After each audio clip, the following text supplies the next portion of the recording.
श्री गणेशाय नमः। श्री जानकी वल्लभो विजयते। श्रीमद् वाल्मीकि रामायण बालकांड का तीसरा सर्ग। वाल्मीकि मुनि द्वारा रामायण काव्य में निबद्ध विषयों का संक्षेप से उल्लेख। नारद जी के मुख से धर्म, अर्थ एवं काम रूपी फल से युक्त हितकर मोक्षदायक तथा प्रकट और गुप्त संपूर्ण रामचरित्र को, जो रामायण महाकाव्य की प्रधान कथा वस्तु था, सुनकर महर्षि वाल्मीकि जी बुद्धिमान श्री राम जी के उस जीवन व्रत का पुनः भली भांति साक्षात्कार करने के लिए प्रयत्न करने लगे। वे पूर्वाग्र कुशों के आसन पर बैठ गए और विधिवत आचमन करके हाथ जोड़े हुए स्थिर भाव से स्थित हो योग धर्म समाधि के द्वारा श्री राम आदि के चरित्रों का अनुसंधान करने लगे। श्री राम, लक्ष्मण, सीता तथा राज्य और रानियों सहित सभी राजा दशरथ से संबंध रखने वाली जितनी बातें थीं, हंसना, बोलना, चलना और राज्य पालन आदि जितनी चेष्टाएं हुई, उन सब का महर्षि ने अपने योग धर्म के बल से भली भांति साक्षात्कार किया। सत्य प्रतिज्ञ श्री रामचंद्र जी ने लक्ष्मण और सीता के साथ वन में विचरते हुए जो जो लीलाएं की थी, वे सब उनकी दृष्टि में आ गईं। योग का आश्रय लेकर उन धर्मात्मा महर्षि ने पूर्व काल में जो जो घटनाएं घटित हुई थी, उन सब को वहां हाथ पर रखे हुए आंवले की तरह प्रत्यक्ष देखा।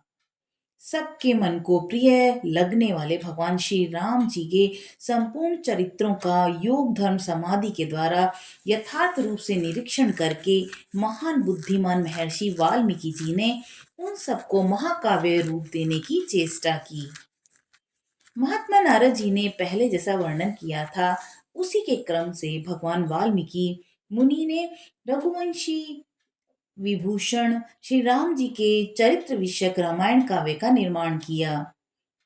जैसे समुद्र सब रत्नों की निधि है, उसी प्रकार यह महाकाव्य गुण, अलंकार एवं ध्वनि आदि रत्नों का भंडार है।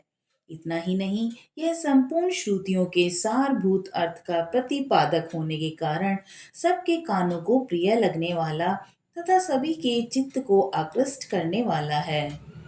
यह धर्म, अर्थ, काम, मोक्ष रूपी गुणों से युक्त और इनका विस्तार पूर्वक प्रतिपादन एवं दान करने वाला है। श्री राम जी के जन्म, उनके महान पराक्रम, उनकी सर्वानुकूलता, लोकप्रियता, क्षमा, सौम्य भाव तथा सत्यशीलता का इस महाकाव्य में महर्षि जी ने वर्णन किया है। विश्वामित्र के साथ श्री राम, लक्ष्मण के जाने पर जो उनके द्वारा नाना प्रकार की विचित्र लीलाएं तथा अद्भुत बातें घटित हुई, उन सब का इसमें महर्षि ने वर्णन किया। श्री राम द्वारा मिथिला में धनुष के तोड़े जाने तथा जनक नंदिनी सीता और उर्मिला आदि के विवाह की भी इसमें चित्रण किया गया है। श्री राम परशुराम संवाद, दशरथ नंदन श्री राम के गुण, उनके अभिषेक, कैकेयी की दुष्टता, श्री राम के राज्याभिषेक में विघ्न, उनके वनवास, राजा दशरथ के शोक विलाप और परलोक गमन, प्रजाओं के विषाद, साथ जाने वाली प्रजाओं को मार्ग में छोड़ने, निषाद राज गोये के साथ बात करने और सुत सुमंत को अयोध्या लौटाने आदि का इसमें उल्लेख किया गया है। श्री राम आदि का गंगा के पार जाना, भारद्वाज मुनि का दर्शन करना, भारद्वाज मुनि की आज्ञा लेकर चित्रकूट जाना और वहां की नैसर्गिक शोभा का अवलोकन करना, चित्रकूट में कुटिया बनाना, उसमें निवास करना, वहां भरत का श्री राम से मिलने के लिए आना, उन्हें अयोध्या लौट चलने के लिए प्रसन्न करना, श्री राम द्वारा पिता को जलांजलि दान, भरत द्वारा अयोध्या के राज्य सिंहासन पर श्री रामचंद्र जी की श्रेष्ठ पादुकाओं का अभिषेक एवं स्थापन और नंदीग्राम में भरत का निवास, श्री राम का दंड कारण्य गमन और उनके द्वारा विराध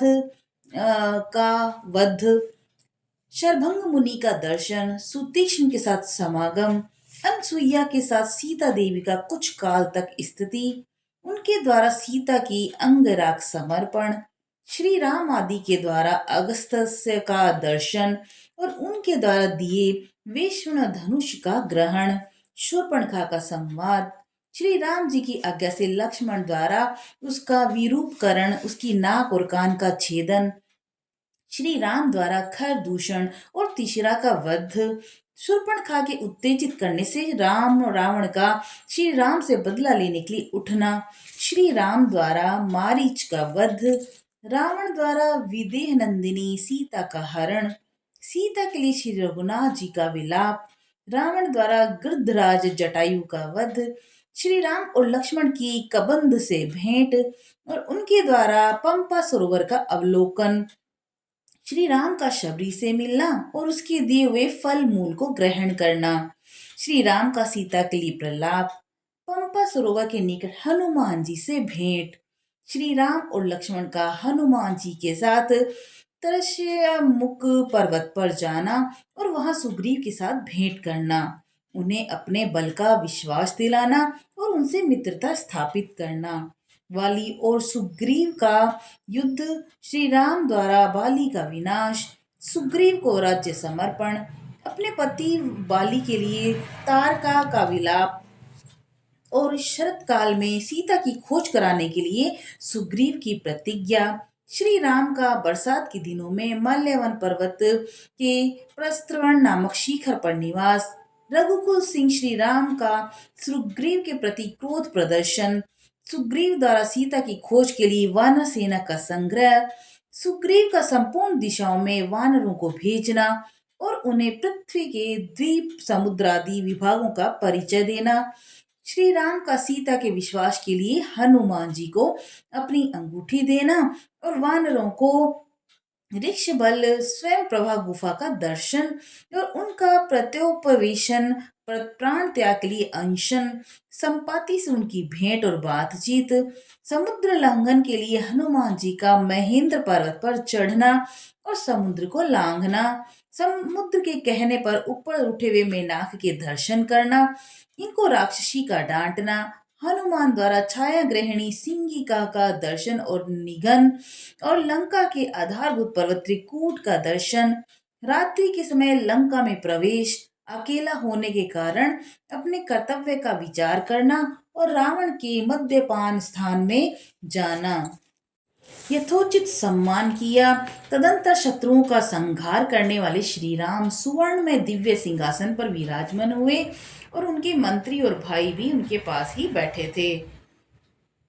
उन सब के साथ सुंदर रूप वाले उन दोनों विनयशील भाइयों को देखकर श्री रामचंद्र जी ने भरत, लक्ष्मण और शत्रुघ्न से कहा, ये देवता के समान तेजस्वी दोनों कुमार विचित्र अर्थ और पदों से युक्त मधुर काव्य बड़े सुंदर ढंग से गाकर सुनाते हैं, तुम सब लोग इसे सुनो। और यूं कहकर उन्होंने उन दोनों भाइयों को गाने की आज्ञा दी। आज्ञा पाकर वे दोनों भाई वीणा के लय के साथ अपने मन के अनुकूल तार एवं मधुर स्वर में राग अलापते हुए रामायण काव्य का गान करने लगे। उनका उच्चारण इतना स्पष्ट था कि सुनते ही अर्थ का बोध हो जाता था। उनका गान सुनकर श्रोताओं के समस्त अंगों में हर्ष जनित रोमांच ही आया और उन सबके मन में आत्मा में आनंद की लहरें उठने लगीं। उन जनसभा में होने वाला वह गान सबकी श्रवणेंद्रियों को अत्यंत सुखद प्रतीत होता था। उस समय श्री राम ने अपने भाइयों का ध्यान आकृष्ट करते हुए कहा, ये दोनों मुनि होकर भी राजोचित लक्षणों से संपन्न हैं। संगीत में कुशल होने के कारण ही महान तपस्वी हैं। ये जिस चरित्र का प्रबंध काव्य का गान करते हैं, यह शब्दार्थ अलंकार उत्तम गुण सुंदर रीति से युक्त होने के कारण अत्यंत प्रभावशाली है। मेरे लिए भी अभ्युदय कारक है, ऐसा वृद्ध पुरुषों का कथन है। अतः तुम सब लोग ध्यान देकर इसे सुनो। उसके पश्चात श्री राम की आज्ञा से प्रेरित हो वे दोनों भाई मार्ग विधान की रीति से रामायण का गान करने लगे और सभा में बैठे हुए भगवान श्री राम भी धीरे धीरे उनका गान सुनने में तन्मय हो गए। इस प्रकार श्री वाल्मीकि निर्मित आश्व रामायण आदि काव्य के बाल कांड में चौथा सर्ग पूरा हुआ। बोलो सियावर रामचंद्र जी की जय।